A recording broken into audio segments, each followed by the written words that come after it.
Hello happy purse. இந்த வீடியோவில் பார்த்தீங்கன்னா ரெட்டத்தலை மூவியோட ரிவ்யூ தான் பார்க்க போகிறோம். இந்த படம் லாஸ்ட் ஃப்ரைடே தியேட்டரில் ரிலீஸ் ஆன ஒரு தமிழ் படம்.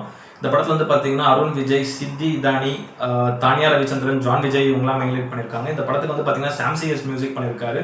டேரக்டர் கிறிஸ் திருக்குமரன் இந்த படத்தை டைரக்ட் பண்ணியிருக்காரு. இது வந்து பார்த்தீங்கன்னா ஒரு த்ரில்லர் ஜேனல் எடுக்கப்பட்ட ஒரு படம் தான் அது. இந்த படத்தில் வந்து பார்த்தீங்கன்னா அருண் விஜய் ஒரு டியூவல் ரோல் பண்ணியிருக்காரு. இந்த படத்தோட கதை என்னன்னா, அருண் விஜய் அவர் வந்து சின்ன வயசுல அந்த ஊரை விட்டு கோவாலேருந்து அவர் வந்து கொஞ்சம் வெளியே போறாரு. போயிட்டு வேற ஒரு ஊர்ல இருந்து கொஞ்ச நாள் தங்கிட்டு திருப்பி அவரோட சொந்த ஊருக்கே வராரு. ஸோ வரும்போது வந்து பார்த்தீங்கன்னா அவரோட ரொம்ப நாள் காதலியை அவர் பார்க்குறாரு. அவரோட சைல்ட்ஹுட் காதலினே சொல்லலாம்.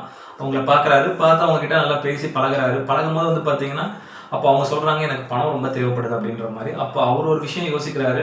சரி, நம்ம இந்த பொண்ணை லவ் பண்ணி கல்யாணம் பண்ணிட்டா என்னன்றதை அப்ரோச் பண்றாரு. அப்பவும் அவங்களுக்கு பணம் தான் தேவைப்படுது. அப்போ அந்த டைம்ல இவர் கண்ணில் வந்து பார்த்தீங்கன்னா ஒரு பெரிய பணக்காரர் ஒருத்தர் தென்படுறாரு. அவர் தான் இன்னொரு அருண் விஜய். அவர் ஒரு பெரிய பிசினஸ் மேன். அவர் கூட ஒரு நல்ல ஃப்ரெண்டாக ஆனோம்னா அவர் ஒரு நாள் கார்லாம் கொடுக்குறாரு, ஜாலியாக நீ போயிட்டு வா அப்படின்ற மாதிரி. அவர் ஸோ அந்த காரை எடுத்துட்டு இந்த அருண் விஜயம் வந்து பார்த்தீங்கன்னா இந்த ஒரு ஹீரோயின் கூட சுற்றுறாரு. அப்படிலாம் சுத்தமாக அவர் ஒரு பிளான் ஒன்று பண்ணுறாரு. பேசாமல் ஸோ இவரும் பார்க்க என்ன மாதிரி தான் இருக்காரு இந்த பணக்கார அருண் விஜய். பேசாமல் அவரை போட்டு தள்ளிட்டு நம்ம போயிட்டு இந்த பணத்தெல்லாம் எடுத்துக்கலாம் அப்படின்னு சொல்லிட்டு அவரை போட்டு தள்ளிட்டு அவரோட ஐடென்டிட்டியில இவர் வாழ்றாரு. ஹீரோயின் கூட நிறைய பணம் சம்பாதிக்கலாம் போது அப்போ அவர் எந்த அருண் விஜயை போட்டு தள்ளினாரோ அவர் பேக்ரவுண்டே ஒரு மாதிரி இருக்கு. ரொம்ப அவர் பேக்ரவுண்டை சுற்றி ஒரு பெரிய மாஃபியா கேங் இருக்கு.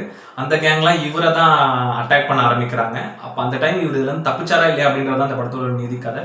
ரொம்ப ஒரு பழைய கமர்ஷியலான ஒரு ஒன்லைன் தான் இந்த படத்தோட ஒரு கதை. அதுவும் புது கதைன்னு சொல்ல முடியாது. இந்த மாதிரி கதையில நம்ம நிறைய படங்கள் பார்த்துருப்போம். அந்த மாதிரியான ஒரு கதை தான் இந்த படம்.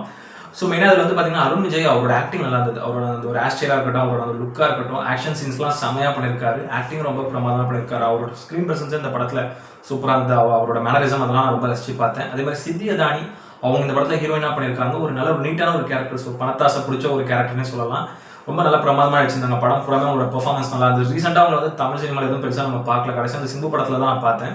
அதுக்கப்புறம் அவங்க எதுவும் நான் பெருசாக பார்க்கல வெந்து தனித்தது படத்துக்கு அப்புறம். பட் ஆனால் இந்த படத்தில் அவ்வளோ பிரமாதமாக நடிச்சிருக்காங்க. ஆக்டிங் நல்லா நீட்டாக இருந்தது. அவங்களுக்கும் கதைக்கு தேவையான ஒரு கேரக்டர் தான் ரொம்ப நல்ல பிரமாதமாக அவங்க பண்ணியிருந்தாங்க. அதே மாதிரி தானியா ரவிச்சந்திரன் அவங்க இந்த படத்தில் வந்து ஒரு சப்போர்ட்டிங் ரோல் ஒன்று பண்ணியிருக்காங்க.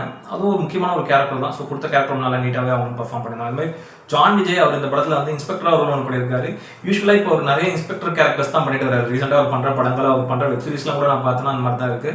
ப்ளஸ் அதுலேயும் வந்து பார்த்தீங்கன்னா அவர் அந்த ஒரு போலீஸ் கேரக்டர் வந்து பார்த்தீங்கன்னா அந்த ஒரு மேனரிசம், அவரோட பாடி லாங்குவேஜ் எல்லாமே ரொம்ப ஃபன்னாக இருக்கும். அவரோட அந்த ஒரு டைலாக் டெலிவரிலாம் அதில் அவர் வந்து அந்த ஒரு வில்லனிசம் காட்ட பார்ப்பாரு. அதுவும் நமக்கு சூப்பராக இருக்கும். அந்த ஒரு ஹியூமர் சென்ஸாக வருது. அவர் செமையாக பண்ணியிருக்காரு. இதுலேயும் அந்த பெர்ஃபார்மன்ஸ் அதே மாதிரி தான் ரொம்ப நல்லா நீட்டாக இருந்த அவரோட பெர்ஃபார்மன்ஸ். அதே மாதிரி ஹரிஷ் பெரேடி அவர் இந்த படத்தில் வில்லனா ஒரு ரோல் பண்ணியிருக்காரு. ஒரு யூஷுவல் வில்லன் டைப் ஆஃப் ஒரு ரோல் தான். அது கொடுத்த கேரக்டர் நல்லா நீட்டாக பண்ணியிருந்தார். மெயினாக சாம்சிஎஸை பொறுத்த வரைக்கும் வந்து பார்த்தீங்கன்னா இந்த படத்தில் சாங்ஸ் அந்த அளவுக்கு பெருசாக எதுவும் இல்லை. பட் பேக்ரவுண்ட் ஸ்கோர் ரொம்ப நல்லா நீட்டாகவே பண்ணியிருக்காரு. நிறைய இடங்களில் சவுண்ட் டிசைன் ஒர்க்லாம் நல்லா இருந்தது. பேக்ரவுண்ட் ஸ்கோருமே சூப்பராக இருந்தது. மெயினாக சாம்சிஎஸ் ஒரு பேக்ரவுண்ட் ஸ்கோருக்கே ஃபேமஸான ஆள் தான். ஸோ இந்த படத்தில் அந்த அளவுக்கு நல்லா சூப்பராக பண்ணியிருக்காரு பேக்ரவுண்ட் ஸ்கோர். அதே மாதிரி டிஜோ ஆண்டனியோட சினிமாட்டோகிராஃபியை பொறுத்த வரைக்கும் இந்த படத்தில் வந்து பார்த்தீங்கன்னா பிரமாதமாக இருந்தது. மெயினாக அந்த ஒரு கலர் விஷுவல்ஸாக இருக்கட்டும், அந்த ஒரு டிஏ ஒர்க்காக இருக்கட்டும், மெயினாக அந்த ஸ்டண்ட் சீன்ஸ்லாம் ரொம்ப பிரமாதமாக பண்ணியிருக்காரு. அவரோட சினிமாட்டோகிராஃபி, கேமரா அங்கல்ஸ் எல்லாமே நல்லா இருந்தது. அதே மாதிரி வந்து லெவின் ஆண்டனி கான்சலே அவர் இந்த படத்துக்கு வந்து எடிட் பண்ணியிருக்காரு படத்தை. படம் வந்து பார்த்தீங்கன்னா முடிஞ்ச அளவுக்கு அந்த ஒரு 2 மணி நேரத்துக்குள்ள வந்து கிறிஸ் பண்ணிட்டாக வந்து படத்தை எடிட் பண்ணியிருந்தாரு.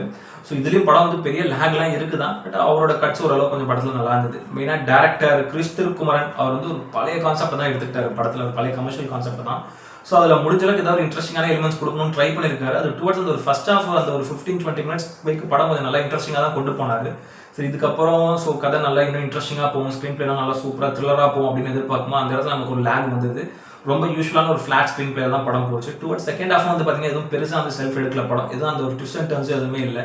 ரொம்ப ஃப்ளாட்டாக ஒரு யூஸ்வல் பழைய கமர்ஷியல் படம் மாதிரி தான் போச்சு. எங்கேயுமே ஒரு இன்ட்ரெஸ்டிங் சீன்ஸ் இல்லாமல் நிறைய இடங்களில் லேக் அடிச்சது செகண்ட் ஹாஃப்லாம். அந்த ஒரு 2 ஹவர்ஸ் படமே ஏதோ நமக்கு ரொம்ப நேரம் போகிற மாதிரி ஒரு ஃபீல் ஆச்சு. ப்ளஸ் கதையிலேயே எந்த அளவுக்கு அந்த அடுத்தடுத்த மூமெண்ட்ஸ் எதுவுமே பெருசாக வந்து இன்ட்ரெஸ்டிங்கான ஸ்க்ரீன் பிளே இல்லை அந்த படத்தில். அது வந்து படத்துக்கு ஒரு பெரிய மைனஸாக போச்சு. செகண்ட் ஹாஃபே ஒரு பெரிய டிராபேக்காக தான் போச்சு. அந்த 2 ஹவர்ஸ் அந்த ஒரு கிளைமேக்ஸ் சீன், அந்த ஒரு ப்ரீ கிளைமேக்ஸ்லாம் ஸ்டன் சீன்ஸ்லாம் ரொம்ப நல்லா இருந்தால் கூட படம் பெருசாக அந்த அளவுக்கு எதுவும் இல்லை. டுவர்ட்ஸ் அந்த ஒரு கிளைமேக்ஸ் நல்லா முடிஞ்சது. ஒரு யூஷுவல் ஒரு கமர்ஷியல் படம் பார்த்து ஒரு ஃபீல் தான் எனக்கு பட்டுது. மெயினாக அருண் விஜய் இப்போ ரீசெண்டாக அவர் பண்ணுற படங்கள்லாம் ஒரு சில படங்கள் வந்து நல்ல ஸ்டோரி எடுத்து சூஸ் பண்ணி பண்ணுறாரு. அதுவும் நல்லா தான் சூப்பராக போகுது. பட் இந்த படம் வந்து பார்த்தீங்கன்னா அந்த படத்தோட ட்ரைலர் பார்க்கும்போது எனக்கு வந்து ரெட்டத்தலை அந்த ஒரு டைட்டிலும் நல்லா இருந்தது. ப்ளஸ் ட்ரைலரும் நல்லா இன்ட்ரெஸ்டிங்காக இருந்தது. சரி, ஒரு சூப்பரான ஒரு கமர்ஷியல் படம் இருக்கும் அப்படின்ற ஒரு நம்பிக்கையில் தான் அந்த படம் நான் பார்த்தேன். பட் ஆனால் அது ஒரு பெரிய டிசப்பாயின்மெண்ட் பண்ணிச்சு. ரொம்ப ஒரு யூஸ்ஃபுல்லான ஒரு கமர்ஷியல் படம், ஒரு பிலாவரேஜான ஒரு படம், ஏதோ ஒரு இன்ட்ரெஸ்டிங்கான ஒரு எலிமெண்ட்ஸ் எதுவுமே இல்லாத மாதிரியான ஒரு படம் தான் இது.